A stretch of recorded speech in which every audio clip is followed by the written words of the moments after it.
Frag Attack Radio. Ladies and gentlemen, welcome back, baby, for another episode of Frag Tag Radio. And here with you today are your boys, Pradius and Jayray and Matterafact. First off, a couple of little small notes. Xbox Smart Glass is now available on Kindle Fire and Kindle Fire HD. So if you've got a Amazon Kindle, then you might be interested in getting that. Also on Xbox Live, they now have the Machinima app available, which it's actually pretty tight, man. They actually got a lot of pretty cool little shows on there. I was checking some of them out. Game Trailers does too. I started watching Pack Attack on there. And I've been watching that like every week ever since the Game Trailers app got on there. And it's free, so check that out. Oh, and also, almost forgot, got to get that plug out there. Xbox News by Bright AI. Great app, fast loading, zero force closes. Download it on your Android device. You can also catch us on Stitcher Radio, the podcast app on iOS 6, podcast app on Windows 8, fragtagradio.com, or at fragtagradio on Twitter. Yeah. So with that, of course, the big news that came out since our last show was that Microsoft finally announced the official date for the new Xbox unveiling, which will be May 21st. And we will be watching the show live and then doing a show right afterwards. So I hope to have it posted that night or the next morning at the latest. So you'll be able to hear our thoughts on whatever they happen to throw out there at the event. And with that, a few things that we do know about it. There's been an internal email from Microsoft that's been leaked out, floating around, that was sent out to Microsoft employees and people working on the next Xbox, that pretty much puts the always-on rumor to rest. The email reads, Durango is designed to deliver the future of entertainment while engineered to be tolerant of today's internet. There are a number of scenarios that our users expect to work without an internet connection, and those should just work regardless of their internet connection status. And these include, but are not limited to, playing a Blu-ray disc, watching live TV, or playing a single-player game. So, and then I think also something we can take out of that is pretty much a confirmation that the next Xbox is going to have a Blu-ray drive also. Yeah. Which, that's been heavily rumored for as long as we can remember.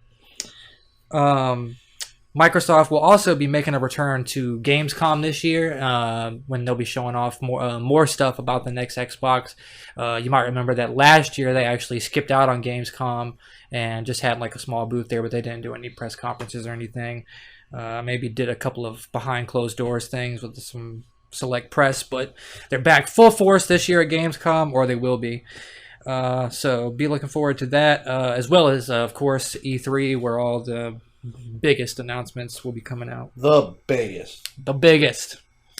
Peter Molyneux, speaking of him, we were just talking about him before the show. You were saying that he's going to be chilling out with IGN for the Xbox reveal. He will.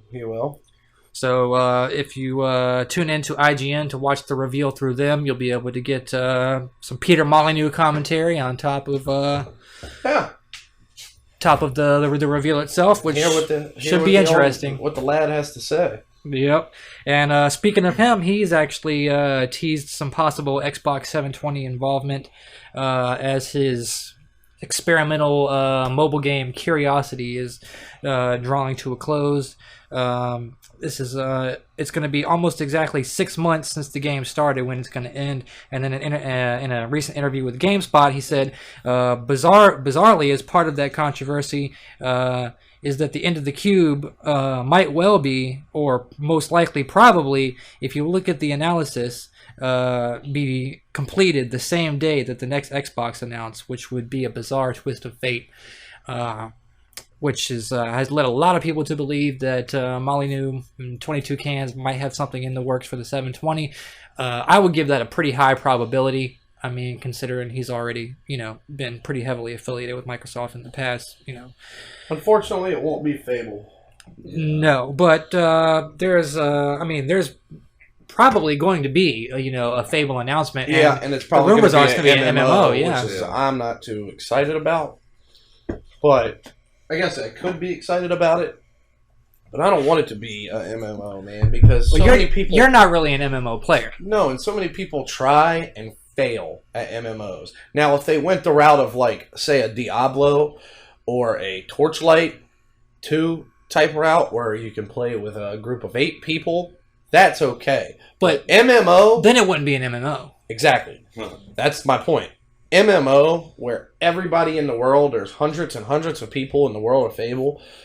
No, that's not what Fable's ever been about to me. Fable's been about one character, one hero. What if there's 25 heroes? It would still be about your hero. The same way with how World of Warcraft is now. I mean, you're concentrating on your character. You're not paying. I understand. You're not really paying any attention to anybody else's But then characters. there's heroes out there better than my character. And my character, what makes him special now? You had to work hard, man. You had to work hard. Put in those hours. Put in those hours. But I just... Man, I want your traditional Fable game, man. I don't want them to ruin it with an MMO. Well, chances are it's most likely going to be an MMO. Yeah, I know. I've read all this stuff. I know all about it. I just feel like they're going to take one of the best franchises and... They actually just recently hired an MMO veteran as the new boss of Lionhead. No, I know. That's it. Like, So, Now, I mean, it would be one thing if they just had a Fable game with MMO elements to it. That would be okay. It's just if they go out all out MMO on our asses, I'm gonna be upset. I'm gonna be upset, dude. well, I know a lot of people who are excited about it. Sure they are. I'm sure those people play World of Warcraft and have accounts too. They might. But World of Warcraft I've just has been seen so losing many a lot of games users. try it and fail. Yeah. I mean, one game that just comes to mind is Final Fantasy 14. yeah. Right. You know, But, I mean, Square has never really done a good job with MMOs, but there's people out there who have. Not just Blizzard. BioWare with the Star Wars one. That's there's actually a people pretty out good there MMO. that have, but it just reminds me of it because you're taking a typically single player franchise and trying to put it and make it an MMO. Rift is a pretty good MMO, too.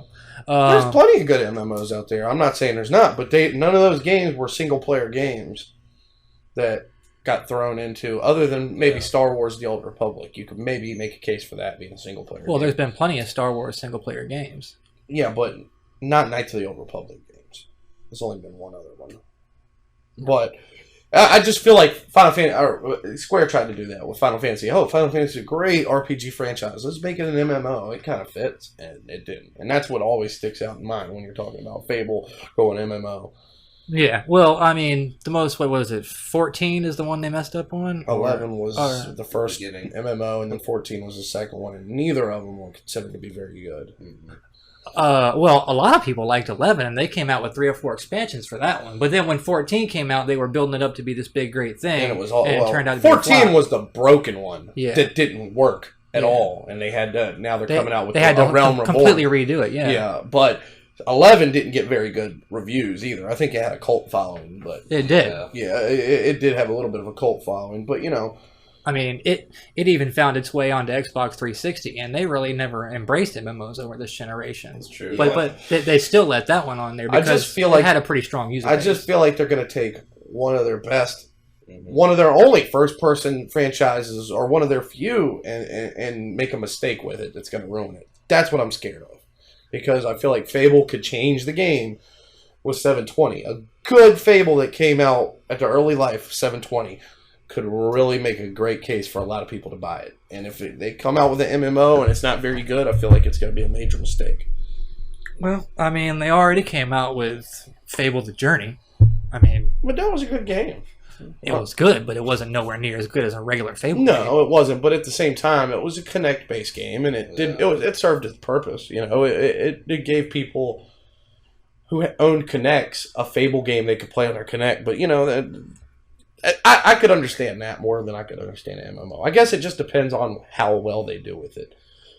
Well, like I said, if it has, As with any game. I guess if it has light MMO elements, I think it would work. But I just don't see a console being a place for MMOs. If they were smart, they would have a Fable game, like traditional Fable, at the beginning of the life cycle of the franchise. I think and then they should eventually, like a couple years down the road, say, okay, let's kind of. I think, unfortunately for you, there's going to be a lot of MMOs coming up this next generation. Bungie's new game, Destiny, is pretty much that's true. But see, I'm actually excited about that one because I feel like that can work. That's a whole new franchise, so I'm not too upset about that. They didn't take Halo and make it an MMO. Yeah, you know, they said, okay, let's make our own franchise. Let's build it from the ground up for an MMO, and that. Also, is going to be a first-person shooter style. I think that one could work. I'm excited about that. I think that looks good. Well, it's like, what is it, Defiance now? Yeah. I haven't played that, but I heard it was actually pretty decent. It's decent. There's still a lot of glitches in there. Yeah. But it's fairly fun to play. But, like I said, we'll see. I could change my whole opinion about it once I see it, but I just have doubts about it. That's all. For sure. And then another game that's heavily rumored to possibly be coming out as a launch title for the next Xbox is a new Project Gotham Racing. And we haven't seen a new Project Gotham since 360 first came out. Yeah. So this would be a game long overdue.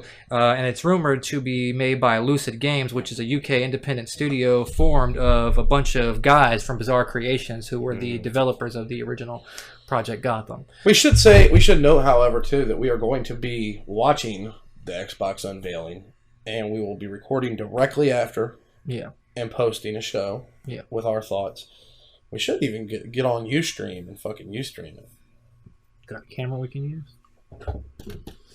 Webcam, bro. Yeah, webcam, bro. Set it up. We could, I mean, we really could, though. You know, I mean, you got a Surface right there. Throw the stand on that bad boy, plug it into the wall, get some battery life to it, and let's roll with it. It's possible. So yeah, Project Gotham. That's looking pretty likely. Webcam, bro. Oh, it's good enough for Skype. Damn it. Just barely. Microsoft Illuma Room. People are still talking about this, and we actually talked about this previously. This is something that could change the game because I watched the demo on it. And I thought it was the stupidest, most retarded idea ever until I watched it. Yeah. And I was blown away. Because essentially there was things that they did with it that I thought was stupid in that. Like, for instance, you were playing Call of Duty and it just stretched the picture out beyond the picture screen. Beyond it. And the guy, they showed it with bookcases around the TV. And I could see where that could be very distracting. It could also give you an advantage because you'd see a shadow or whatever. But the thing that really, really, really made it awesome was it was a kart racing game. Yeah, and it was snowing. It was snowing. It was accumulating on the ground. Yeah. It was accumulating. And it was snowing all around you. And then the space game where the stars were everywhere. Yeah. That was dope, man. That was dope. And it changed. I was like, holy crap. If they could package that in with 720 somehow with the Kinect. Yeah. But what I didn't quite understand about it is projectors are very, very expensive. Yeah. This is essentially a projector. There is no way they're going to be able to, if they can find a way to package it in with the Xbox, that'd be a game changer. I just don't see how they could do it. But you have to keep the price down. Yeah, well, they also had a Kinect behind you. It was like the Kinect was attached to a projector behind them while they were playing. I was like, what is the Kinect doing back there? Yeah. I don't know, man. I'm not sure how they could do it. I was thinking maybe have a little small projector screen on the back of the Kinect so that when the Kinect sits up here, it can project on the wall around you. I don't know, man, but if you get a chance, watch the demo of the Illuma Room. Yeah, it's really awesome. It is. It really is. It's insane. So, definitely hoping to possibly see something on the Xbox reveal the 21st. I'm hoping so. I've actually changed my whole opinion on that. So, some other things that we've been hearing about recently is the possibility of DVR video capture for one, which would pretty much be the same thing as sort of what the PlayStation will be offering with the PlayStation 4 with the whole share button thing. Yeah, and I've read rumors where they're going to be doing or trying to do the exact same type of concept, whereas just with one button, record what you're doing on your video, on your game, and then share it. You know, now they probably won't have a share button on their controller like PlayStation does. Yeah. But they'll have some way to do it, I would think, because that seemed to be a big hit at the PlayStation unveiling. Yeah. You know, so I can imagine, and Ustream did come out and say, we are not just partnered with Sony on this. Right. So which would lead you to believe they're partnering with somebody else too. Yeah, and we know Wii U sucks. So no, I mean, but we know that it's obviously not on Wii U. And then speaking of Wii U, just recently EA came out and said that the Frostbite engine is not running on Wii U, and so and then just coming up in the news in a minute, we'll be talking about how EA recently acquired the Star Wars license, so we're not going to see any of the new Star Wars games on Wii U.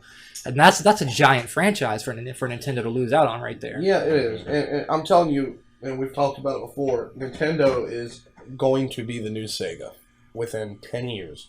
Easily in 10 years. 10 years, Nintendo will be publishing Mario games on Xbox and PlayStation. Yeah.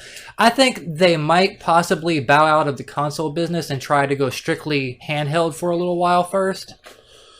I could see them trying to do that, but man, then you can't make your AAA Zelda title for a handheld. They could try. They could try. It is Nintendo. It is Nintendo. They could try, but they will fail. Yeah. They'll probably end up releasing like some new handheld a couple years. So they'll be able to do stuff like that. Now, in their defense, they've done very well with their handhelds, and they're doing much better than Vita is right now. Vita sales are up, but nothing like 3DS's. They're winning that race. But they are losing the console race, and they ain't even had the new consoles hadn't even been released yet. Yeah. Maybe if they could come out with like a handheld that doubled as a console, to where you could just like plug it into your TV and use the handheld as the controller. It's gonna be like the and the handheld would also be the console and the controller at the same time. Yeah, that could be interesting. There's a lot of things they could do, to be honest with you, except for one thing: sell more consoles than Sony and Xbox. Yeah, well. Those days are long gone. They made a huge mistake with Wii U, man. Why didn't they just wait a couple more years? Or one more year? One more year. One more year. See what Sony and Xbox are coming out with and make it better. I mean, and the new console didn't even have to be as powerful as the new Xbox or PS4. It just needed to be more powerful than the 360 and the PS3. And unfortunately, it's not. No, it's not. And I was fully expecting it to be, at least, a decent amount more powerful than the 360 and PS3 was, considering those consoles are 8 years old. Yeah. Yeah. I'm telling you, man, it's unbelievable how they have managed their current gen and next gen life cycles, because they came out with a bang with the motion gaming with Wii. But with Wii, they said, we're going to sacrifice graphical prowess for fun. They had the fun factor with the motion gaming. It turned out to be a niche that, everybody jumped onto and got tired of pretty quick. And then what? Then they got stuck trying to get the graphical prowess that the Xbox and PlayStation does. So what they have to do? Release a Wii U way early. Well, and then the whole thing with the Wii it was not confusing at all. It was very simple control to use. Yeah, streamlined. Yeah, very streamlined. And with all the people who bought the Wii who are not going to buy the Wii U, the moms, the grandmoms, the dads, those type of people, they're fine with their Wii. Yeah, they still are. And even if they were interested in upgrading, they look at the Wii U tablet controller and they're like, that looks way complicated compared to the controller that was with the normal Wii. And your hardcore gamers are going to be like, the hell with that. I'm going to wait for a PlayStation 4 or Xbox 720. Which, by the way, I don't know if you have it in the outline, but I'm going to say it. Yeah, it looks like the new Xbox is going to be called Infinity. Yep. Now, I'll believe it when I see it, but that's the hard rumors going around now. It was Fusion about a week ago. Everybody thought it was going to be Fusion because all the domains that they purchased. Well, this had already been rumored before, but then kind of shot down, and then like more logos have leaked out, and more people are saying that that's it, and it kind of makes sense because there's Loop. How they're saying that the new Xbox is going to run some form of Windows 8 on there, and so it's pretty much like the Windows 8 turned sideways next to the word Xbox. Yeah, and then they said that people were saying that it was codenamed Loop for the longest time. Yeah, what is a loop? Infinity symbol. Yeah, it's infinity. That's a symbol for infinity. So, I think it's a good name. I like it. Yeah, well, better than Durango. That's for sure. Well, we knew it wasn't going to be called Durango. Yeah, well, Project Dolphin, baby. Back in the day. Nintendo. That was N64, wasn't it? Yeah. GameCube. Was it GameCube? GameCube. Ultra 64 was 64. Yeah. Another interesting thing is the way that they're going about the new achievements. They're saying that, to add more achievements to your game on 360, you would have to add some DLC. Well, with weekly achievements, right? Yeah. On the new Xbox, like if you're seeing that like people aren't doing certain things in your game that you'd like them to be doing, then you can add achievements at any time to try and entice people to do those things in your game. I like that. I think it's cool, but I also don't like it in some aspects because you get a game, you look up the achievements, you do a playthrough, you get your achievements, and you're done. When I play through a damn game and they upload an achievement after I've done beat the game, if it's a game not worthy of going back and playing, I'm going to be pissed. Yeah. Because through it all over. Yeah, because I'm going to be like, damn it, I could have easily done that and got that achievement. Yeah. Now I'm going to go through, play the whole game again, you know? But it is cool. It's cool. I mean, they're definitely starting to let down their security guard a little bit, I feel like. Because that's been a big, which is a good thing. Yeah, because they've been really Apple-like with their security. For 360, yeah, they were. And that's one of the things of Apple that people get pissed off with on their App Store is their security is just through the roof, you know. Well, that's another thing. The way that they're supposedly going to entice indie developers to come to the new Xbox is with the Windows Store through Windows 8. And pretty much anybody can throw an app up on there. And up until a month ago, they were offering $100 for you if you could develop a good app for the Windows 8 store. They were trying to get their apps up because they needed it to compete. Yeah. Well, now let's talk about this. With PlayStation, one of the biggest hits and one of the biggest talking points in their unveiling was the Gaikai, the cloud streaming of the games, of the back catalog and stuff. Also, with now, for instance, when a new arcade game comes out, we go to free trial. Yeah. And we have to wait for it to download and play it. Well, PlayStation's saying it now. You just press it. It streams the free trial so you can play it. Yeah. Will we see something like that on Infinity? I would say you would definitely see if you're going to buy a game off Games on Demand or download a demo, you'll be able to play it while it's streaming. Now, are they going to have some sort of a streaming service like on live or something like that? That I'm not sure about. Yeah, because we know Sony paid a boatload of money to get Gaikai. Yeah. We haven't heard anything about Microsoft doing it, but that doesn't mean they don't have something up their sleeve. They could. For sure. You know, they could have something up their sleeve because that essentially may be streaming of games on demand. So you don't have to take up so much damn hard drive space. That'd be nice. Yeah, well, it would be. But then, the biggest thing that everyone was complaining about, the rumors of Xbox, is the always online, which leads me to believe a lot of people would like to play their shit offline. Well, you always... I know with Gaikai, you can download any title you want. Right. But you can also stream it. I mean, they could offer that same option for the people that don't want to be online playing the damn console. I mean, always online is fine with me. I'm cool with it. I have no problem with an always online Xbox. Now I know the people in Middle America who have crap internets in Montana, probably are like, I don't want my damn always online Xbox. But you know, get with the times. I know you can't control where you live and what you have around you, but it's getting to that point in technology where everything revolves around the internet. Yeah. So, you know, it is. I have a funny feeling that Microsoft wanted an always online Xbox. That was the wholehearted plan for it. And then all of a sudden, the outrage and backlash they received forced them to change their plans because they knew it would affect their sales. Yeah. The last little touch point, and then we can go back on with the outline, is Alan Wake 2. There is a slew of rumors that Remedy, as a new game, we don't know if we'll see it at on the 21st, but we might see it at E3 or Gamescom. Yeah. That's exciting. Yeah. That's exciting. Biggest fans of Alan Wake in the world are right here. Yeah. That is exciting. Now, one interesting rumor I read about it was that it wouldn't necessarily be called Alan Wake, and it might involve a whole new character. Really? Yeah. Just rumors, but how would you feel about that? I'd still get it, but I'd be upset if the Wakester wasn't involved. Big Al has got to be there. I want to play as Barry. That would be cool. Yeah. Well, and then we had always said that the Fight Till Dawn mode on American Nightmare should have been co-op, and so you could play as Alan and Barry in co-op on Fight Till Dawn. It would have. I mean, Fight Till Dawn was good as it was, but it would have been 1,000 times better if it had been co-op. I agree. It would have given that game a lot more replayability too. I agree. Now, to me, the make or break factor. Speaking of American Nightmare, the make or break factor for the new Xbox is going to be: will all my arcade games? I don't care. I understand why disc-based games and games on demand cannot carry over. I understand that. I don't want that. Right. But I want all of my arcade catalog to be playable on the new Xbox. I know that the chips are going to be different. You know, you can port games over to any console. Yeah. So don't give me that excuse. Emulate them. Yeah, you can emulate it. You can do it. Don't give me that excuse because you can port a game from 360 to PlayStation in a matter of days. Yeah. So don't give me that excuse. Get it done. Get it done. Get it done.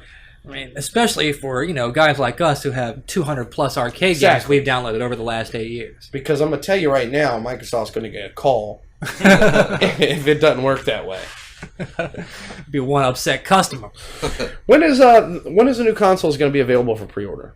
Because I'm pissed. I've tried to pre-order my PlayStation 4 six times. I would bet the day of or the day after E3. Probably a good guess. Because I'm guessing May 21st. Major Nelson came out and was jocking Sony for not showing the console. So I'm guessing they're going to show their console at the event. Yeah. But I don't think they're going to say the price. No, they won't. They'll save that for E3. Sony didn't want to show the console.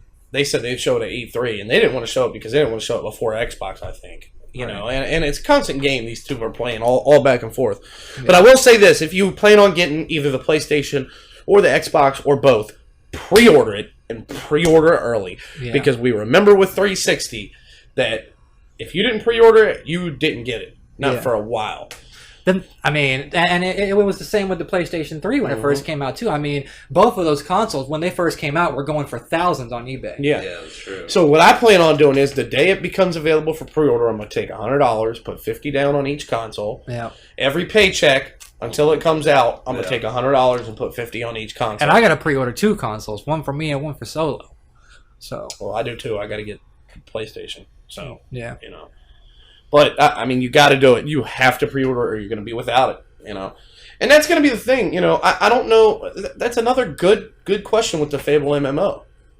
We know the demand is going to be high for these consoles. We know they're not going to meet the whole demand.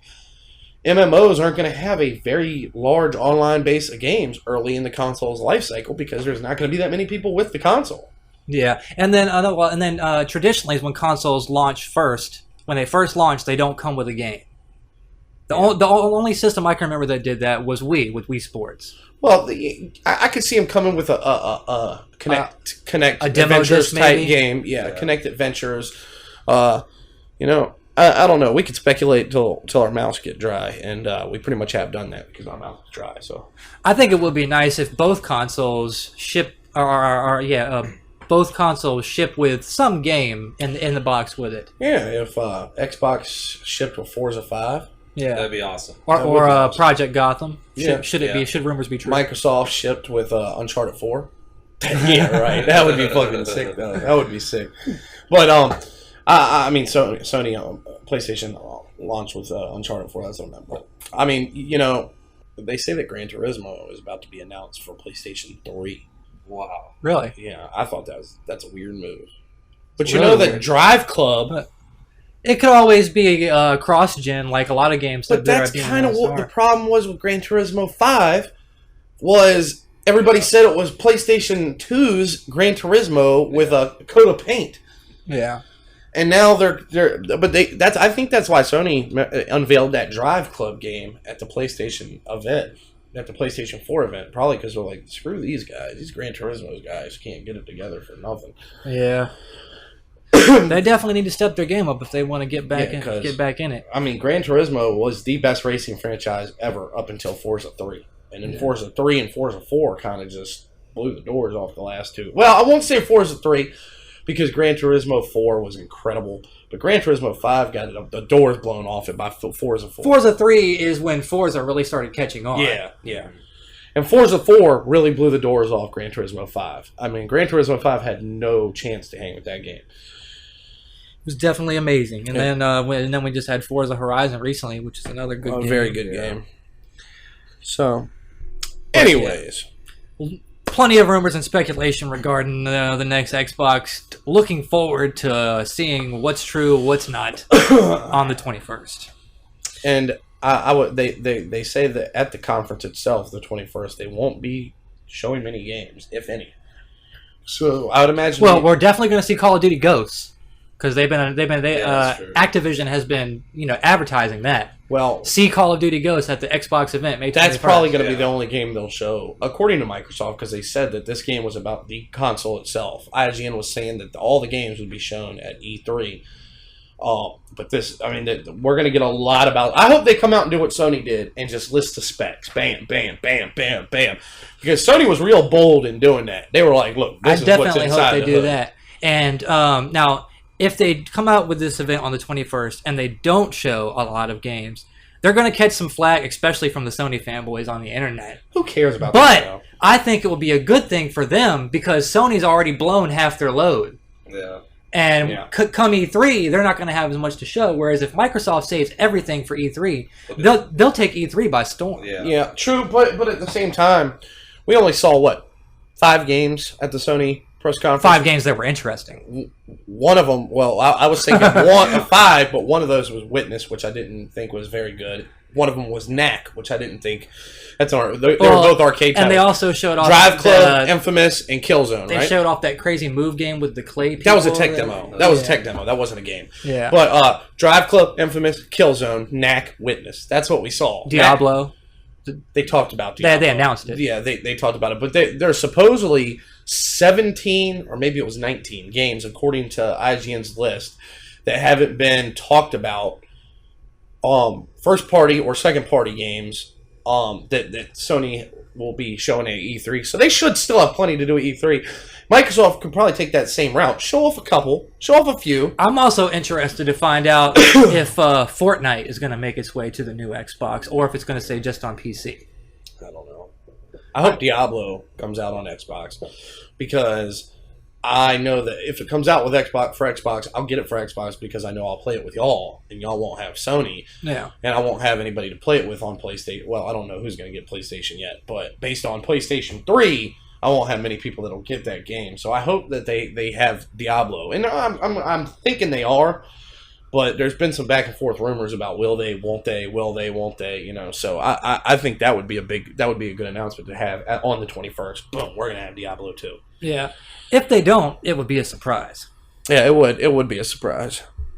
All right. So, new in the Surface realm, there has been some rumors going around that Microsoft's going to be unveiling a new Surface here pretty soon, a 7-inch version of the Surface. Now, the current one is 10.6 inches, something like that. So this would be more like akin to like your Amazon Kindle Nexus 7 size tablet. Right. It'll be running Surface Windows RT, and there's also some rumors that it might even be branded as an Xbox Surface. Yeah, that seems with the Xbox logo on it. Right. And there's been I told you there's been rumors too that the entire I don't know about the entire catalog, but most of the arcade games that you have already purchased on your Xbox will be fully playable on this new tablet, which is the only thing really that interests me. If that would force me to buy it. If they did that, I would buy it. If they didn't, I won't. Right. Pretty much that simple. Yeah. And I think they're going the 7-inch route so they can drive down costs and get some more Surfaces out the door. Because Surface, great tablet, but it's very expensive, even if you're going for the RT model. I mean, $700 is... The RT's just not worth it. It's not for the price they're charging for it at all. It's not worth it at all. There's no reason to get an RT version of the Surface. I mean, well... Tech-wise, the device itself is worth it, but their app store isn't there to support it because they just don't have enough great apps for me to just use Windows RT. Even tech-wise, I don't feel like it supports it because you can go out and get a great Android tablet right now that has just as much under the hood for half the price. Yeah. Well, Android's got a very competitive market too, because you got tons of different people making Android tablets. Yeah, it is. But I mean, I guess if you look at the price of iPads, they're right neck and neck. Yeah, they are, but they shouldn't be because iPad has a much bigger app store. It has everything you want in it now, and this is just getting off the ground. So you're going to compete with Apple, but you're not going to beat them in price. Yeah, bad move. It would probably be better for them to sell the Surface RTs at a loss at first, just to get a bunch of them out there. Then you might get somebody going to the store to get an iPad and say, "Oh, this is cheaper. Let me try this." Yeah. You know, but you're not going to get that now because they're going to say, "Oh, do I want this Surface that I hardly heard anything about, or do I want to get an iPad?" Yeah. You're going to get an iPad. Because as it is right now, if anyone asks me, do I get the Surface RT or the Surface Pro? I'm like, either get the Surface Pro or don't get the Surface at all. Yeah. Because that's it. There's really no point in getting an RT. You know, with the Pro, you have everything the RT does. Plus, you can have any app that you would have, or any app or game that you already have on your laptop or desktop on there, which is what makes that worth the price. Sony is coming out with a tablet. It's supposed to be just like the Surface Pro. They have a Lenovo laptop right now called the ThinkPad Y500. It has 12 gigs of memory, and it has dual 650M Radeon graphics cards in it, and it's only selling for $1,000. Really? I think that's amazing. That is amazing. I can't even believe they're able to sell it that cheap. Wow, I might look into getting that. I didn't know that. It's on Amazon, yeah. Holy crap! You know, I've got a Vio. Is it a Vio brand? It's Lenovo. That's all I know. But it looks pretty awesome. So, and for $1,000, you can't beat that. And the way that it's built up, it looks almost just like an Alienware. You know, the keys glow red through the letters and underneath the keys, and it's just really nice looking. Quality laptop, and for $1,000, this is you could get insane. That. I mean, because how much is the Surface Pro? And $1,200, right? It's got an well, it's $1,000, and if you want the TypePad with it, that's $1,100. But yeah, it's got an i7 processor in there. That's a quad core with I think 2.3 or 2.6 gigahertz speed on that i7. I mean, it is just insane for that amount of money. That's nice. And I actually found out about it because Microsoft was advertising it on their Facebook page, showing off Windows 8, and I just looked it up on Amazon. Was it touchscreen? Not sure if it's touchscreen or not. I know a lot of the new laptops have touchscreen capabilities. I'm thinking for a G, they would probably have to cut costs somewhere with all that great stuff in there, so it might not be touchscreen. Yeah. But touchscreen don't cost that much now to make. You know, yeah. Hell, it might be. You got kids' tablets for $50 that have touchscreen on it. It might be. I wasn't really looking for that when I was looking through the specs, so I'm not really sure. But either way, for that price, it's killer. Mm-hmm. Moving on, Pinball FX 2 is going to be coming to Windows and Steam. Actually, it's already out. So if you got Steam and you don't have an Xbox and you've always been interested in checking out Pinball FX, check it out. You can get Pinball FX 2. It's free download, and then you just pay for the tables. Yeah. They come in packs. I think of like 4 tables for $10 or something like that. Yeah. So pretty much the same way they're selling the DLC packs for it on Xbox now. Yeah. Pinball FX 2 is the best pinball game. It's awesome. Of all time, virtual wise. I mean, it's the closest you're going to get to going down to the bar and playing on an actual pinball table. The bar? No, arcade. The bar. Typical P. Thinking about the bar. You never been to a bar with a pinball table in it? Not many. I was thinking of like Jillian's. Oh, well, yeah. Okay, there's a couple maybe, but damn. You don't just go down to your local bar and hop on the pinball table. Well, I don't go to these run-of-the-mill, hole-in-the-wall bars. I got to go down to Jillian's where the games are at and get my drink on at the same time. That's a bar for me.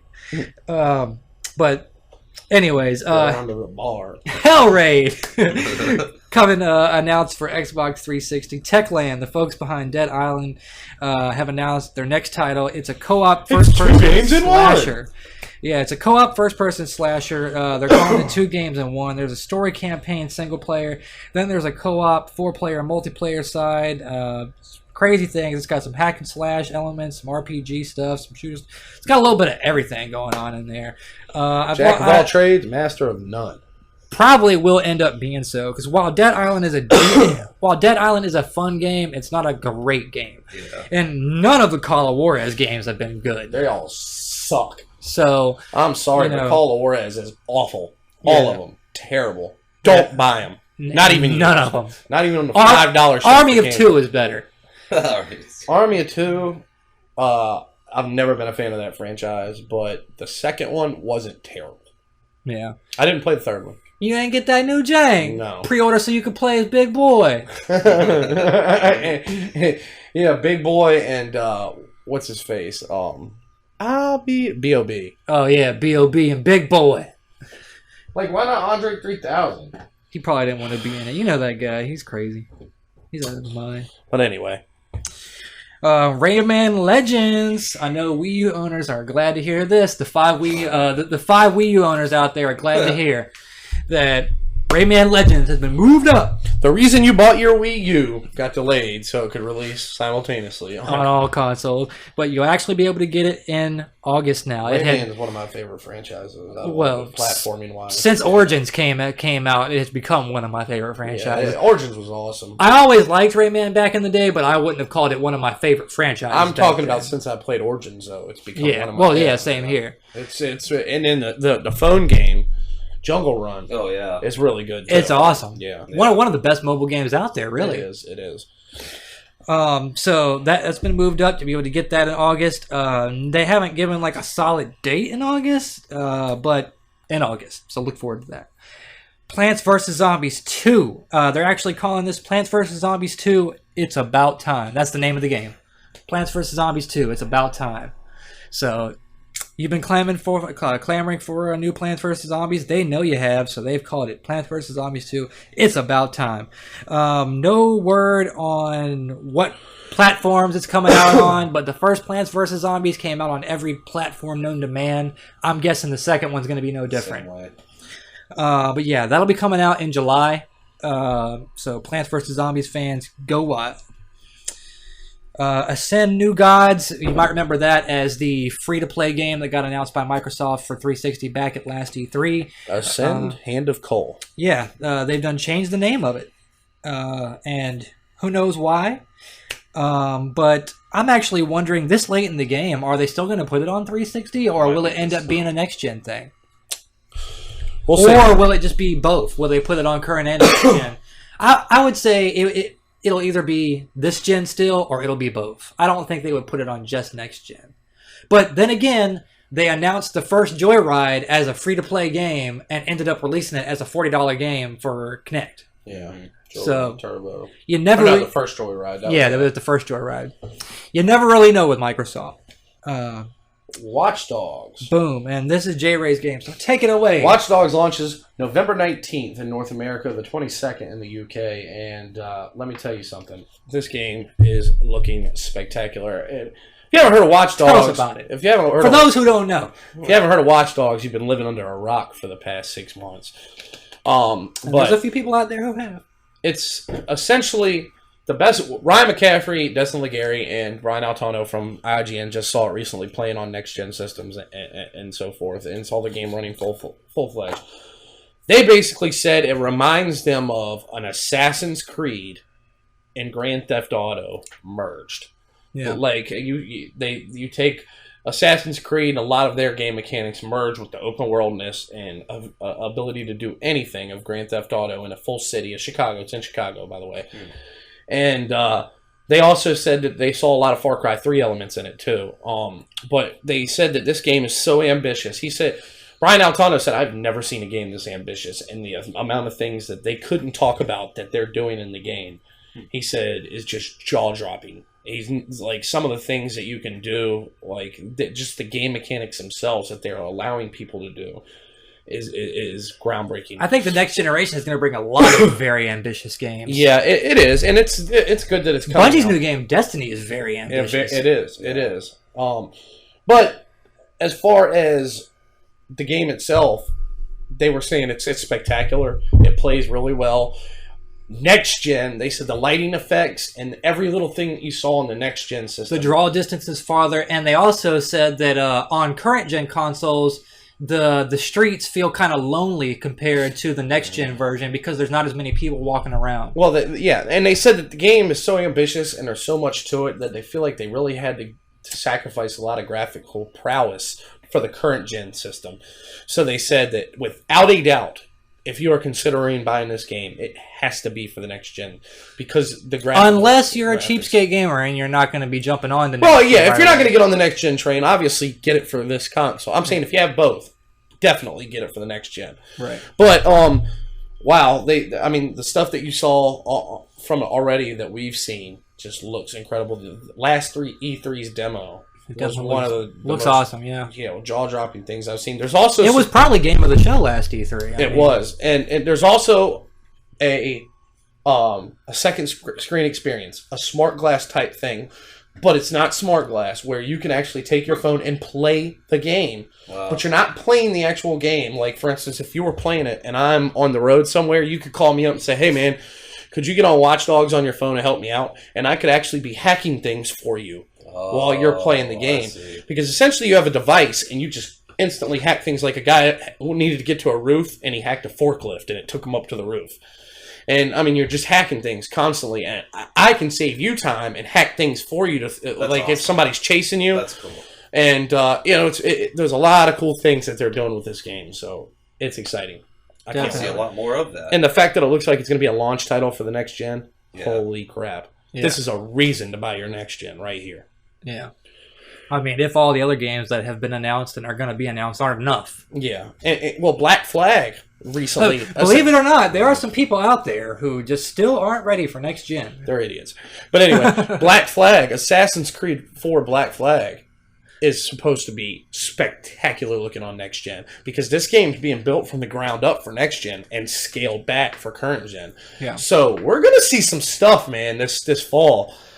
Where it's going to be one of those cases that's very rare, where you buy a new console and you're going to have loads of games for it already. Yeah, and that's especially exciting. if that backwards compatibility thing goes through. Yeah. And that leads us right back into a new topic. The next thing on the list, Tiger Woods PGA 15 is not. Everybody happening. I talked to lately, they're like, "Oh, Jayray, how does he feel about this? I know he's the sports guy." How does he feel about Tiger Woods 15 not happening? This is how I feel about it. I feel that sports games always come out annually. The question on everybody's mind. They always come out annually, but Fight Night never has. Why? Because not enough things happen in the boxing sport in a year to justify that game to come out annually. Which is another reason that they added that whole story mode to the last one. Yeah, I know. And the same thing with Tiger. Golf does not have enough happen annually where you need a new Tiger annually. There's not enough new stuff going into each Tiger Woods for them to justify having a new game every year. I think this is a good move. It sucks because I'm a big Tiger fan. I like Tiger, but it's going to make the next one better, because Tiger 16 will be built from the ground up for next generation consoles. They won't have to worry about current gen, and they'll be able to do some new things. So, yeah, go out and buy Tiger 14 right now and plan on playing that puppy for a year and a half, 2 years. Definitely. I mean, it sucks. You don't want Tiger Woods going the way of NBA Live. Definitely not. But the thing is, this is why. When Madden comes out, you have the draft, and all these new rookies come into football, and a lot of them do really good, so you don't have them in your past Madden. Yeah. Same thing with soccer. Same thing with basketball. But golf, there might be one golfer a year come up, and he doesn't win anything. Mm-hmm. So nobody's going to use him anyway. You get the same names year in, year out, so it's not really necessary to have an annual title. It is what it is. I think it's a good move for them. Now they can focus on 16, build it from the ground up for next gen, and give us something spectacular. Awesome. All right, and we were talking about this before the show, too. Far Cry 3 Blood Dragon possibly getting a sequel. And I've finished it. Jayray just started it. Matter of fact, he's getting close to finishing it. Yep. How's it been going? Awesome. I did all the side quests and everything first, knocked it all out. I was getting kind of bored with it because, it's usual. Just go get this, get that, save the hostage. But then when you start actually doing the campaign, I just like the fact that the character talks more when you're in the campaign. Because that's the whole reason why I got that game, because I love that whole 80s action vibe, yeah. Yeah, and then Terminator type deal. Yeah. And then when he starts throwing his one-liners out there, starts talking just mad shit about anything or everything. It's bedtime, and I'm about to tuck you in with 6 feet of my shit. Yeah. Well, I like the guy in the helicopter. He's essentially Samuel L. Jackson. Yeah. And he's like, time to shoot some shit up, motherfucker! I've been very impressed. Like I said, I've only played about 4 or 5 of the missions so far. I'm very early into the game. But did you play Far Cry 3? Yeah. Did you like Far Cry 3? I loved it. Yeah, me too. And you can see they put a lot of the... It's on the Far Cry 3 engine. Yeah. It runs just like Far Cry 3. Yep. The differences that I've noticed are we were talking about before the show, they stripped it bare a little bit. Yeah. There's no loot system. There's no crafting system. No.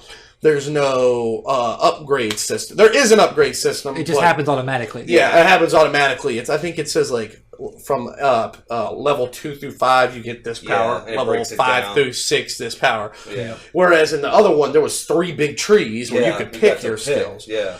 The same rock throwing mechanic to distract guards, all that. Except now it's dice. 20 sided. Dice. And you know, Steve would like that one. Yeah. It's a cool game, man. It really is. I was impressed that they were able to do something. It had Far Cry 3 not come out, they wouldn't have already had the groundwork. They wouldn't have been able to release this as an arcade title. But and for $15, you can't get any much better than Blood Dragon. You know, I just wish they would have made it an expansion for Far Cry 3 and not stripped it quite as bare. Yeah. But I understand. Because then you would have already had the disc, the main grunt of the game on the disc. Yeah. I'm kind of glad they did, though, because if that. they had released it as a DLC, I wouldn't have been able to play it. Well, yeah, but Which is the reason they probably made it a standalone thing, because there's a lot of people out there like me who probably wouldn't have played it otherwise. Probably so, but Far Cry 3 sold very, very well. I mean, they would have still had a great following. But yeah, you're right. I mean, they could get more into the hands of other people. Especially if you consider the trade-in rate of games these days. I mean, how many of those copies of Far Cry 3 sold have already been traded in? Matt's traded his in. Yeah. That's true. That's true. You know what I mean? That's true. You do need to get Far Cry 3, though, man. I mean, you have to. And, I mean, you yourself were just telling me recently how you hate when games release DLC months after it's been out and you've already traded it in. I do, but I've known about Blood Dragon for a while, long enough to where I hold my game. What I hate more than anything is when there's no sign of DLC, nothing announced. In fact, they might even come out and say there are no plans for any more DLC for this game. Boom. Then a year later, bam, full-fledged expansion. Out of the woodwork. Oh man, that's what happened with Dishonored. Oh, yeah. Knife of Dunwall. I just traded my damn Dishonored. But they had announced they were going to have some DLCs for that, though. Well, and then they came out with the Trials, but it took them a while. I thought Trials was the only one they were going to have, and then I traded it in. And then I've talked to a guy on Craigslist who's going to sell me his Dishonored copy unopened for $15. Nice. So I'm going to get that. And speaking of Dishonored, I'm going to skip down right quick, and then we'll head back up. The Voidwalker's Arsenal DLC is going to be coming out just a couple of days. By the time you hear this, it'll be out. That's going to retail for 320 Microsoft points, or $4 if you're on PSN. That's going to have pretty much all the pre-order bonus packs rolled into one. Oh, that's good. Which would include the Acrobatic Killer Pack, the Arcane Assassin Pack, the Backstreet Butcher Pack, and the Shadow Rat Pack. All of those together for 320 points. Each of those comes with health bonuses, extra charms, more abilities. Mainly bone charms. Bone charms, bonus coins, different things. So, yeah, you buy that pack and get all those together. It's actually a pretty decent little DLC for $4. But yeah, so be looking forward to that. Especially if you're just getting into the Dishonored game, and if you haven't played Dishonored yet, I would suggest you do, because it was one of the best games. Very, very good game of the last 12 months. I'm assuming. I mean, they've already come out and said that Dishonored is now a franchise, and we will see it on next gen. I can guarantee you that. Guarantee it. I hope the next one is longer. Yeah, this one was very short. It was, but at the same time, part of gaming nowadays is finding that sweet spot where it's not too short, not too long. I thought that Bioshock did a good job with that. Yeah. Whereas Bioshock, it was getting on the longer side. It was getting on the longer side. I agree with that. But they didn't go on past it. They didn't outstay their welcome. And some games now are either outstaying their welcome or not getting even in the door. Right. You want to find that sweet spot. A happy medium. But you're right. Bioshock was on it was getting a couple more hours, and it would have been into that overstaying its welcome area. Yeah. Because there was only you got fully upgraded in Bioshock Infinite very early. You did, which was kind of a good thing. Yeah. Because you felt powerful. Sometimes I don't like games where you're just getting your awesome powers right at the end of the game, and then you barely get a chance to use them before it's all over. That's true. So that was actually kind of cool. Which speaking of Blood Dragon, that's why I actually went through and did all the garrisons and everything before doing the main story missions, so I could be nice and upgraded and feeling like a complete badass when I went through the story missions. Yeah. Well, EA gets Star Wars license from Disney. Now, Star Wars 1313. We haven't talked about this next gen game.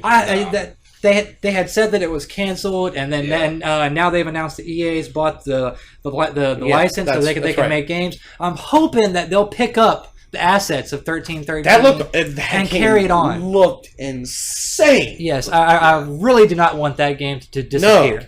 And man, there's so much going on with the Star Wars franchise right now. I feel like 1313 could really hit it.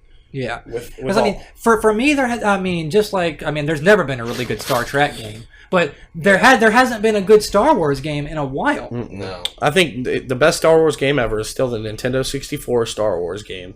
Oh, Shadows of the Empire. Yep. Or Rogue Squadron. I like the one on I like the one on the original Xbox. Oh, it's like the third person. The one that BioWare did. Yeah. Knights of the Old Republic. Yeah. Yeah. That was the last Star Wars game. Was it Knights of the Old Republic? The old Knights of the Old. I thought it was just the Old Republic. I think that's the MMO. Oh, the MMO. Okay, I always get them confused. Yeah. Yes, the one that BioWare did. You're right. That was probably the best good. Star Wars game ever. Yeah. But at the same time, that was an RPG. And speaking of BioWare, you know what I'd like to see next gen? A sequel to Jade Empire. Hell yeah! Oh wow! Hell yeah! Jade Empire is so good. I played it on 360. Yeah. I have been playing Jade Empire for the last 2 years, little by little. But Jade Empire was beyond its time. I mean, Jade Empire was BioWare. Let's just go ahead and bow our heads to BioWare because they are one of the greatest companies ever in the history of ever. They are. But Jade Empire, wow. Yeah, that was a good game. One of the best games on the original Xbox. If not the best. Yeah. I mean, Jade Empire is spectacular. They are. Yeah, man, why can't we see a sequel to that? Another game that I'd like to see a sequel to, even though it probably wouldn't make its way to Xbox since Quantic Dream is all up Sony's butt these days, but Indigo Prophecy. That was an awesome game. I never played that game. It was on the original I love Xbox, Quantic Dream. All right, and they are essentially a second party. Or did Sony purchase them, or are they second party? They're third party. They're like how Epic Games is to Microsoft. You know what I mean? Second party. Yeah. Second party, you mean? Yeah. First party is when the company owns you. Second party is when you make games exclusively for that console. Third party is when it's right. So they're second party then, because Epic is pretty much a second party Microsoft. Yeah.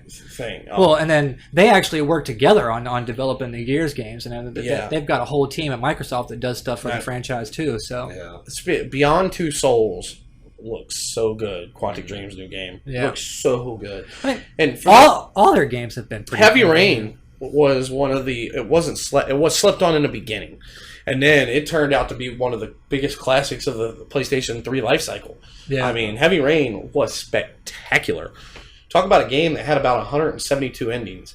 Like, I don't know how many. That was just a number I just I know threw a out lot there. of people were upset because they had some meaty DLC planned for that game, and then they canceled it to put the move support in instead. They ended up coming out with some of the DLC, but it didn't fit because the voice. They really messed it up because they didn't spend full time with it. But one thing that I will say about Heavy Rain is the coolest part of that game was. Let's say you're running. You play as like 6 different characters, 5 different characters, something like that. If one of them is running and ends up dying, it doesn't say game over. That character's dead. Yeah. And you go on to the next part of the story, and essentially all those characters could die. I mean, that's why you're like, damn it, man, I need to reload my last save. I wanted to keep him alive. And it was just really interesting how that game played out. Yeah. I suggest anybody who hadn't played that game, you probably get it really cheap right now. Oh, yeah. It's a very original game. Very original. That I want to play again right now. So let's talk more about the EA got the licensing. It actually talks about 1313 in here. The licensing will give them power over all their projects from the shuttered LucasArts. They're saying a new Star Wars Battlefront is very likely. Oh, that'd be awesome. Yeah, and like you said, they acquired the rights to 1313. It'd be nice to see it. So. Tired of Jedis. I'd like to see Star Wars 1313 and a new Star Wars Battlefront. Both of those games have the potential to be awesome. Batgirl will be one of Injustice's download or 4 DLC characters. As we know, they're doing just like Mortal Kombat, 4 characters. So, Lobo was the first one, out now, came out Tuesday. Download it if you want it. Batgirl will be the next one. Batgirl, that's kind of a stupid DLC character. Yeah, well, supposedly the 4 characters are already leaked, and I forget the names of the other 2, but they were people I didn't even know. Really? So, and then I've seen a lot of people complaining online that the DLC roster for this game is kind of weak, considering how awesome the game is. Well, that's because everybody who's anybody's already in the game. Exactly. You know, I mean, true. DC is not Marvel. There's not enough characters to hold like Marvel could. Even in Marvel versus Capcom, you saw characters you didn't hardly know. That's true. You know, because they ran out of characters. The comic book world has their set of main characters, and then after that, you're like, oh, okay, where do you go from here? Yeah. You got to get sidekicks of like Robin's sidekick. Yeah. Oh, but even so, I would say that Marvel's roster is probably double the size of DC's. Well, you got all the X-Men. That's why. Yeah. You know, the X-Men itself accounts for, what, 30 characters? Yeah. Maybe more. Yeah. If it wasn't for the X-Men, it'd probably be about the same size. But X-Men has so many characters that you're right, it probably doubles them. Yeah. But you know, DC does have some big. They have some of the bigger ones like Superman and Batman. And, Green Lantern. Yeah.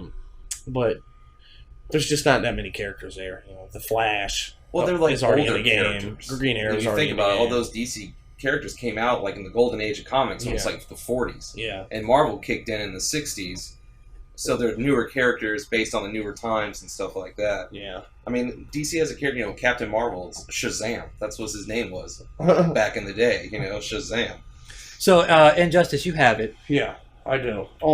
What are thoughts on it so far? I really like it. I like it a lot. Essentially, it's Mortal Kombat at heart. No fatalities, but there's a lot of... They took the super combos and made them similar to the ones out of Marvel vs. Capcom, where it kind of stops and shows cutscenes of them doing stuff. Right. You can use the environment, which is the coolest part. I mean, at any time... You can rip just about anything from the environment. Yeah, and use it as a weapon. Each stage has like 3 stages in it, and you can knock them up to the next... There's so much stuff to do. And... it has a story mode that is very lengthy compared to Mortal Kombat's. Yeah. And it's really good. A lot of good cutscenes. It works great. Yeah. I'm not very far into it. I've played it maybe 2 hours, and I still feel like I've got a lot left. I know Death from Above was telling us the story that one day for about an hour. I had to mute that dude. He was going on about it for so long. You were there. You were in there. You were in the party. Me and you were playing Overrun on Gears, and Death joined in the party. That's right. And started talking about it. Going into it. Yeah. Oh, and speaking of Death from Above, he is probably wetting himself somewhere right now because they have announced some new DLC for Borderlands 2, and that is the only game I seem to see him playing these days. I've seen him playing that a lot too. Psycho, the new character. Yeah. So, this is going to be the final DLC expansion for the game. Oh, you're not talking about Psycho, the new character? No, I'm talking about Tiny Tina's Arsenal is... Tiny Tina's Assault on Dragon's Keep, coming June 25th. Def played all the other ones? Oh, yeah, that dude, he's probably maxed out his level and some more shit. Really? So he played it quite a bit then? Hardcore on that game. Really? Yeah. So I know when he saw this news, I mean, he probably had to change his britches. Literally. So, well, we'll have to get him to talk about some of these DLCs because I haven't had a chance to play any of the DLCs. I haven't either. Of course, with Borderlands, we were really... I've got the season pass. I just haven't played them. We need to make it a point to get on that. We do. We need to make it a point to get on so many things. Yeah. Tiny Tina's Arsenal is coming out for 800 Microsoft points. Or free if you got the season pass. Yep, and they were even talking about for this having another season pass at one point. Yeah. Another season of DLC. I'm sure Death would be happy if they came out with another one and announced 4 more DLCs. I'm sure. But and then we talked about the Dishonored. Saints Row 4 getting the Commander-in-Chief pre-order bonus. Deep Silver has just announced that Saints Row 4 is getting a special Commander-in-Chief edition. All you have to do is pre-order the game and you automatically get upgraded to the Commander-in-Chief edition of the game. The special edition will get you a snazzy Uncle Sam outfit, a Screaming Eagle jet plane to fly around, and America weapon, which boasts flamethrowers, dubstep guns, and rocket launchers. Bam. And that's coming out on August 20th in North America and Latin America, and August 23rd everywhere else. So, and I'm definitely looking forward to Saints Row 4. I mean, Saints Row 3 was over the top, awesome. One of the just pure funnest games I had played in a while. So, and I'm sure this one's going to be no different because it looks like they're taking it even more over the top. Just when I thought they couldn't get any more over the top, here they come with Saints Row 4. So, looking forward to that. And The sad news of the week for Jayray, Fable developer Lionhead has hired MMO veteran as their new boss. Talked about this pretty extensively. Yes, we have. So, and then boom, moving on. And one of my favorite news bits of the week, Magic 2014 is going to have sealed deck play, and that has been what I have been clamoring for ever since they released the first Magic on Xbox. Is to have sealed deck play, be able to open booster packs, build your own stuff. I mean, you know, that'd be nice. They sort of had a little deck builder in the other ones, but they were dumbed down. I mean, you had predetermined cards that had to stay in there, and you could add in or take out a few extra cards. You know, so it was, you really couldn't personalize it the way you wanted. But yeah, they've announced sealed play. The new mode will allow players to open booster packs, create a brand new deck, and duel against other players or AI. Probably going to have free-to-play elements in where you buy the booster packs. No, the booster packs are going to be free. Players will not need to pay for booster packs, but the game will come with 2 sealed deck slots in which you can edit and save your 2 decks that you use for these, but you can buy extra slots to build more decks for $1.99 for $2 per slot. Yeah, but so you're going to be able to open, I should say, unlimited booster packs? No, there's going to be in-game currency, a certain number of booster packs you get per sealed deck. Oh, okay. And so you'll pay $1.99 if you want to start building another deck and get another round of booster packs to build that deck. Oh. See, I don't think you're going to be able, like, if you buy this, sealed deck, and you get that they give you, 5 booster packs for that, you build a deck out of it, you're not going to be able to use cards from that into your other deck. Yeah. You're going to have to use a whole another 5 packs for your next deck. Which is still cheaper than buying, like, a regular booster pack of It is. Magic. And considering it's hard to get people together these days to play Magic at the crib, and nobody wants to go to your local comic book store because everybody reeks of BO there. No one. I don't know what it is with my fellow Magic players. God bless you all, but you smell like crap. And that's why I don't go to the comic book store to play Magic. Anyway, Wolfenstein: The New Order was just announced a few days ago. Yeah, it was. Yeah, it was. And the trailer looks crazy. There will not be multiplayer in Wolfenstein. Which could be a good thing. If they're concentrating on single player and they make it really good. Yeah, I just feel like I don't know, man. We'll see. It's just like, man, they're going back. They're trying to bring an old name back. Well, they've got like these giant mechs that are in there now, and it's crazy. The first-person shooter that I remember. Yeah. For Wolfenstein 3D on PC, yeah. Yeah, the first. I don't remember anything before it. No, it was that, and then it was Doom. Yep. But, hopefully they do that classic title some justice and make a good game. Batman Arkham Origins. Speaking of multiplayer, how are you guys feeling? I think it could be good. About multiplayer. I think it could be good because in the last one, I was thinking that they could actually turn this into a good multiplayer mode, a la Assassin's Creed. That's what I was thinking. Would it be like some Assassin's Creed? And man, could you imagine the epic fights you could have if they would have turned in like... Because that game has such a fluid and good combat system. Yeah. God of War managed to make a multiplayer system, and that's just a hack and slash. This one's much more complex with its fighting combat system. I feel like it could be pretty good. Yeah. I feel like it's going to take some work. They're going to have their work cut out for them to make it good. Yeah, they are. And whether they put that work in or not. Because... Assassin's Creed is a little bit easier because you just have to sneak up on someone and assassinate them real quick, and that's it. But with Batman, Batman doesn't assassinate people. No. He sneaks up on them, but then you got to either get into a fist fight on them or get them in some kind of chokehold. Well, yeah, but there's also all the gadgets. True. And they could have a rock, paper, scissor type system with the gadgets. And, they could do it like that. But they could almost make it like a fighting game in the combat type deal. Right. And who knows if you're even going to be playing as Batman in the multiplayer. It could be your own superhero.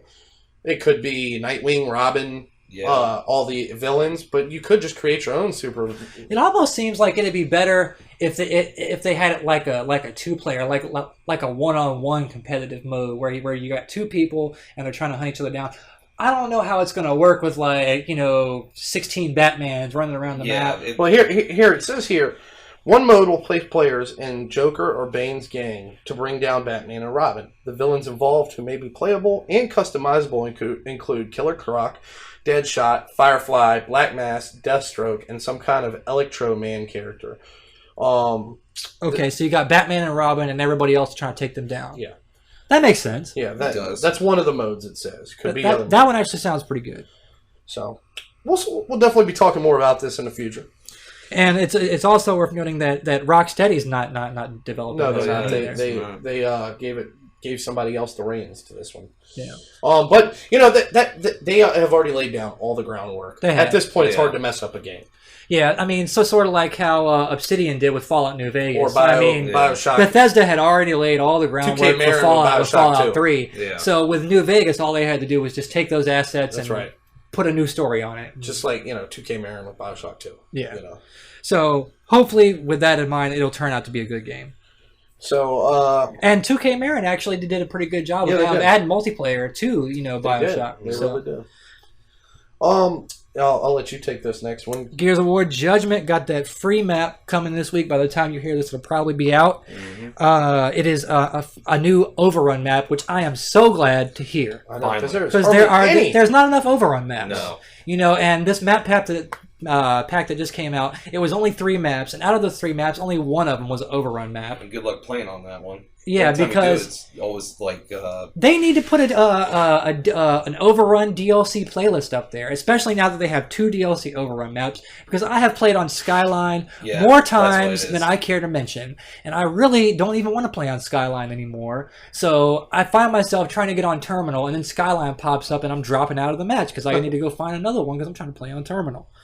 So if anyone at Epic Games happens to hear this, please put a DLC Overrun playlist so that I do not have to play on Skyline ever again. It was a good map the first 1,000 times I played on it, but I'm over it. I got tired of it when you had the when you got to play it before it actually came out. Yeah. For pre-ordering it, and then we played that map over and over and over for like 3 or 4 days before the game came out, and I didn't get no sleep those 3 days. I was playing nothing but Skyline for about 72 hours straight. So, well, Call of Duty Ghosts, we all already talked about pretty much. Well, it's worth noting that they've got a brand new engine, baby, for all Call of Duty haters. New engine, and will it have destructible environment? It better. It should, in order to keep up. But it better not have jets in it. Oh no! They won't. They won't. Better not be. They won't do that. I do not think they'll do that. But if I shoot a chair with a rocket launcher, it better move. Blow up. Yeah. It better move. I mean, it doesn't have to blow up. Just move. Yeah.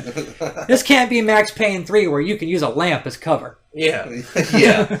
I mean, come on, baby, come on. But it's finally good, and it sounds like Ghosts is going to be their new Modern Warfare name. Their new subtitle franchise. Yeah, and I'm willing to bet that Treyarch will probably do one more Black Ops, and then they'll probably move on to a new one too. Or they might even move on altogether. After Black Ops 2, with the new generation, they might start their own to kind of. Would be nice. But Black Ops was very good for Treyarch. It gave them a name of their own. Yeah, it did. And it moved them past their World Past War Infinity II. War, really. Yeah, it did. I mean, because Black Ops and Black Ops 2 was better than Modern Warfare 2 and 3, if you ask me. Modern Warfare 2 was good. 3 was nothing compared to Black Ops 2. No, it wasn't. Yeah. No. And the big thing with Infinity Ward versus Treyarch is Treyarch knows how to make multiplayer maps. Infinity Ward doesn't seem to know how. And also, Treyarch knows how to change things up. They do. For the better. They take risks. Infinity Ward doesn't seem to take any risks. Yeah, not at all. No. They're just like, oh man, we'll stoke a few new guns, a few new maps, and a new story. Call it a day. Call it a day. I'll buy it. Oh man. But hopefully they've taken some risks on this one. Respawn's first game is reportedly an Xbox exclusive. And this could be big things for Xbox if it's true. What's his name? West is no longer associated with. Yeah, because he had some family things he needed to deal with or whatever, so he's done bounced. But, they've been working on the game for so long, it's already, 90% done anyway. Yeah. So, this game was already going to be big. And if Microsoft has paid some god-awful amount of money to get it exclusive. That's gonna be big things for them. Yeah. And I was watching the Pack Attack on Game Trailers the other day, and he was talking. Michael Pachter was talking about it, and he was saying if it's true, that is a great business move for Microsoft because if they paid a few $1 million to get this as an exclusive on Xbox, and it sells 500,000 consoles. Well, a sale of a console is worth on an average of $1,000 to $2,000 over a console's lifespan. Mm-hmm. So they've made $2,000 off of every one of those console sales. You take 2,000, multiply that times 500,000, and they've made their money back plus some. Yeah. So business wise, it'd be a great move for them. Yeah, and we always talked about they need more exclusives on Xbox, so I think they realize that too.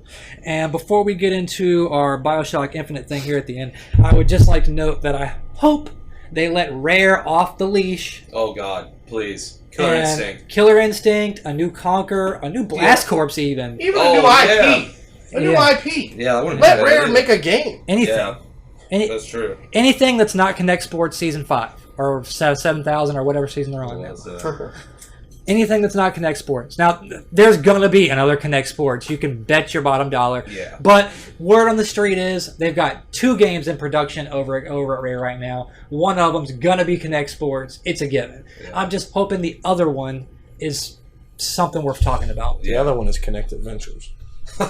No, Good Science to Connect Adventures. Well, I'm just saying it's another Connect game. But... No, the other one is Avatar Wars. They already got that on indie games. Yeah, well, they bought the licensing to it now.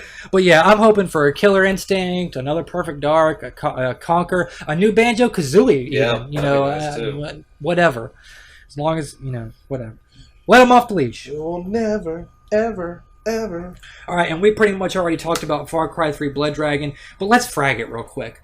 I'm thinking is for $15, for what you get, it's 4.5 frags. Definitely. I'm too early into it to really put a number on it, so I'm going to hold off until next show. I'm going to go ahead and say 4.5 frags too. I just got into the campaign. It's already exceeded my expectations for a $15 game that you can download.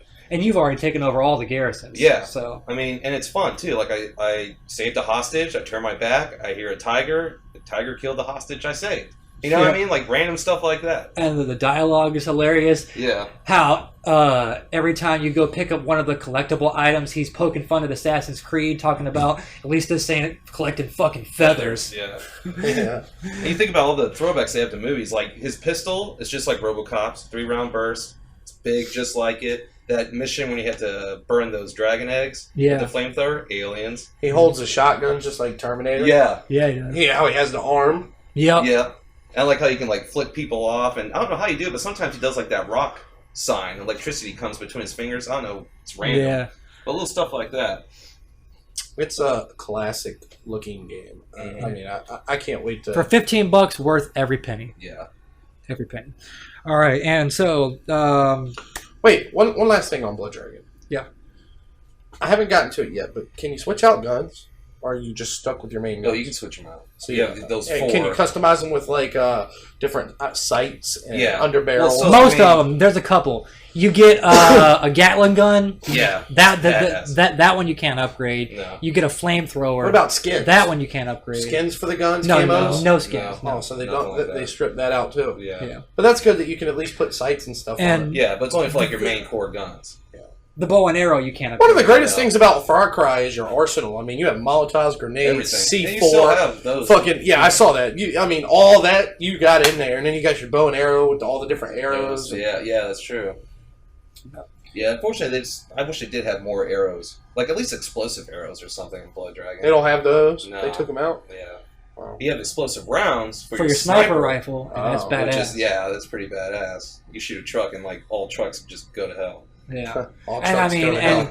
All dogs go to heaven, and all trucks go to hell. For taking down dragons, sniper rifle with explosive rounds is the only way to fly with them dragons. When they rear up, is that their heart you can shoot right there? In the chest, that's their weak spot. That's why every time I tried, man, he kept shooting me with his laser eyes. Damn it. I usually do like a cat and mouse thing, and I'll find like a pillar big enough somewhere. Kind of.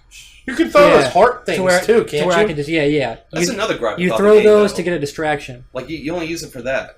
You can't use it for like currency or upgrade yourself. Well, that's what I was saying. You're supposed to use them to throw them inside garrisons to have the dragons attack, but most of the time you roll up on a garrison you want to take over and no dragons around to be found. For real, they're always there when you don't need them. Like if you're trying to go to a place, instead of fast traveling, you have to crouch or constantly throw hearts so they won't see you. Yep. And then when you do get a dragon in there, you have to clear the dragon out, which I guess isn't hard, but it's just more of a...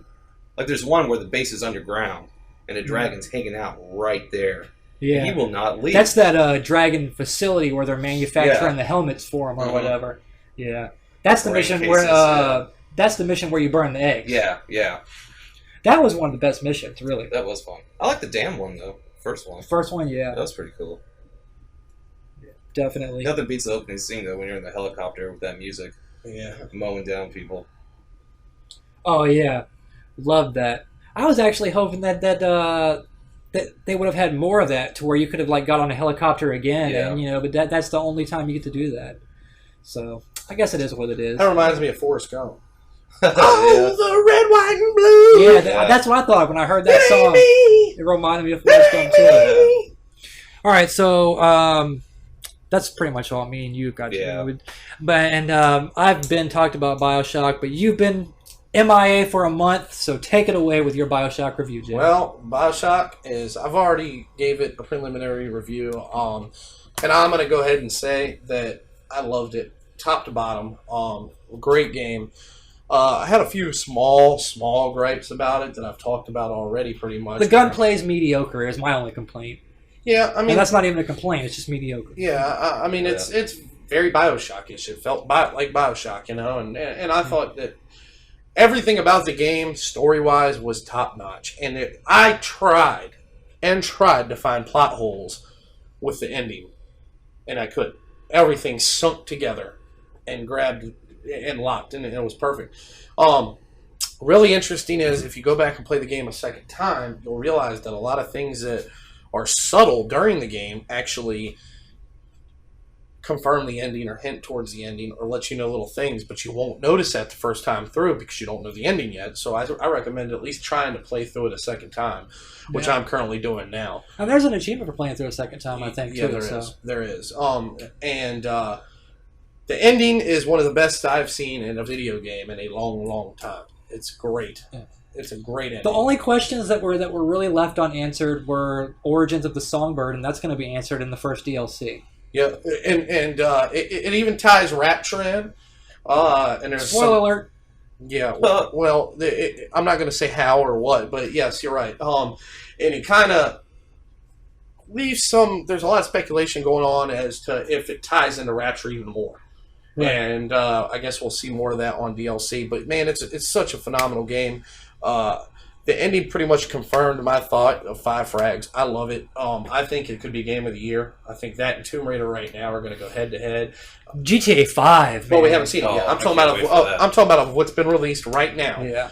Those two games are going head-to-head for Game of the Year. Of course, Watch Dogs is coming out. Of course, another Assassin's Creed and GTA 5. And there's a lot of games coming out. But as of right now, of what's been released so far this year, Tomb Raider and Bioshock are pretty much neck and neck. Yeah, they are. But, yeah, I mean, I've already talked a lot about it on a previous show. I just wanted to confirm, and it's great. Great game. For sure. Great game. Awesome game. All right, well, with that, it's been a great episode. One other thing I got. All right. What you got? As I started playing the Tyranny of King Washington, which I'm not going to put a frag score on it yet. So have you played the Knife of Domwall yet? No. Remember, I told you I had to get I have to buy the new Dishonored copy from the guy on Crazy. Oh, that's right. But I should have that from him tomorrow, and then I'll play that.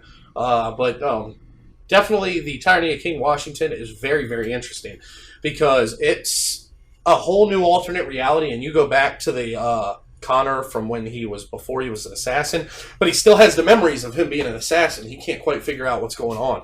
You have a lot of new cool gameplay mechanics like these abilities as you get through animals, and I don't really want to talk more about it yet until I play the other two, but I will say that the first one together is pretty short, all three together is probably going to be a pretty meaty DLC. Yeah. So I should just have a full review of that next show. So awesome.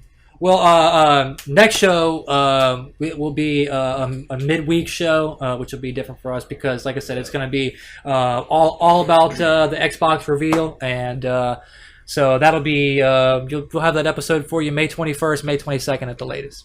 And sounds good. Yes, sir. It's been a good show, and we will catch y'all then. Xbox news. Fragment Radio.